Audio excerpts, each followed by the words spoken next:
আমি এখন নামচি শহরে বসে আছি, যে সাইডে কাজে যাব। তো সেখানে আমরা বাসে জার্নি করে খুব কষ্ট হয়ে গেছে।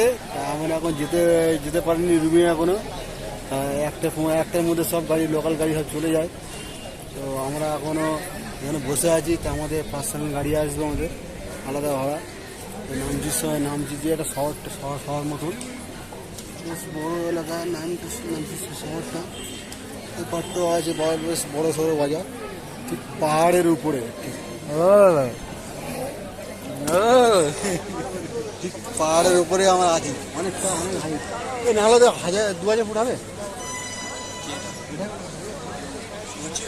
হাইটটা। কত আছে ঠিক আছে, তাও সব ক্যালকুলেশন করে বলতে পারবো যে কত হাইটে আমরা উঠে আসছি। মিনিমাম তো আমরা 3 থেকে 4 ঘন্টা শুধু আমরা গাড়িতে জার্নি করে পাহাড়ের উপরে উঠলাম, সিকিম নামচি শহরে, সিকিমের ভেতরে। তো এখানে বাজারটা বেশ ভালো, জমজমাট আছে। হ্যাঁ, জিনিসপত্র খুব দাম, যেহেতু কেন বলো তো এখানকার তোমার কি বলে, অনেকটা ক্যারি করে আনতে হচ্ছে, যার জন্যে জিনিসপত্রের দাম খুব, যে কোনো জিনিস, আলু, পেঁয়াজ, আদা, রসুন, সব জিনিসের দাম বেশি, প্রত্যেকটা জিনিসের দাম বেশি। তো আমরা এখানে এসেছি অ্যাকচুয়ালি কাজেতে, আমরা নিজেরাই রান্না করে খাবো, ঠিক আছে। তো খুব ঠান্ডা আছে এখানে। এখানে মিনিমাম 16 ডিগ্রি আছে, আর দিনের বেলা 20, 22, 23, 25, 30, 28 হাইস্ট বেড়ে ওঠে না। তো আমাদের গাড়িটা আসছে এই মুহূর্তে। কাল সন্ধ্যে 7টায় গাড়ি উঠেছি, আর তোমার হচ্ছে শিলিগুড়িতে নামলাম। এখন বেলা 10টা, 10:30 নাগাদ বেলাতে নামলাম। ওখান থেকে নামছি, গাড়ি ধরলাম।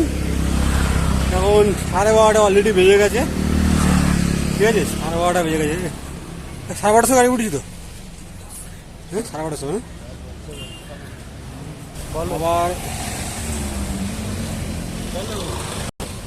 আবার এখান থেকে গাড়ি ধরো, মিনিমাম তো 30 মিনিট লাগবে। নামচি শহর থেকে মিনিমাম 30 মিনিট লাগবে।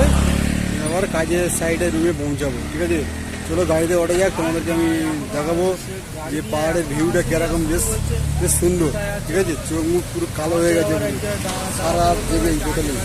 নামচি শহরটা দেখায় অনেকটা, দেখো পাহাড়ের উপর করে ঘর করে, ঠিক আছে। দেখো অনেকটা রাস্তা ঢাল, আর সামনে আমার বন্ধু দাঁড়িয়ে আছে, এদিকে আমিও মই, ঠিক আছে। মোটামুটি বাসে জখম হয়ে বসে আছি, ঠিক আছে। অবস্থা খুব খারাপ। শহরটা তোমাদেরকে ঘুরে দেখায়। এই সামনে আরো জংশন আছে, এটা রাস্তা, মেন রাস্তা। এইটা অনেকটা হাইট, দেখেছো, অনেকটা হাইট, ঠিক আছে। গাড়িতে উঠে তোমাদেরকে দেখায় ভিউটা। জায়গাগুলো বেশ সুন্দর এবং খুব ভালো লাগে। পাহাড়ের উপর থেকে যেহেতু গাড়ি ঘোড়া চলছে একের পর এক, আর পাহাড়গুলো দেখো কত সুন্দর, মেঘ আছে, মেঘ উঠছে। আর কী করবো, এখানে খুব থাকাটা খুব রিস্ক, পাহাড়ের উপরে গাড়ি চালানো খুব রিস্ক। দেখতে সুন্দর লাগছে, হেভি লাগছে, কিছু করার নেই। অপূর্ব জায়গা, তোমাদের আসলে তোমাদেরকেও খুব ভালো লাগে জায়গাটা, সাধারণ জায়গা। আর এখান থেকে রাস্তা দিয়ে নামছি যখন, না ভয় লাগছিল আমার। আর এখানে খুব ঠান্ডা মতন তো, বললাম না 16 ডিগ্রি ঠান্ডা পড়ে রাতে, আর দিনের বেলা 28 ডিগ্রি 30 ডিগ্রির মধ্যে থাকে। খুবই ভালো জায়গা, তোমরা কেউ আসতে পারো, জায়গা ঘুরতে পারো, খুব ঘোরার জায়গা আছে, থাকতে পারো, ওকে।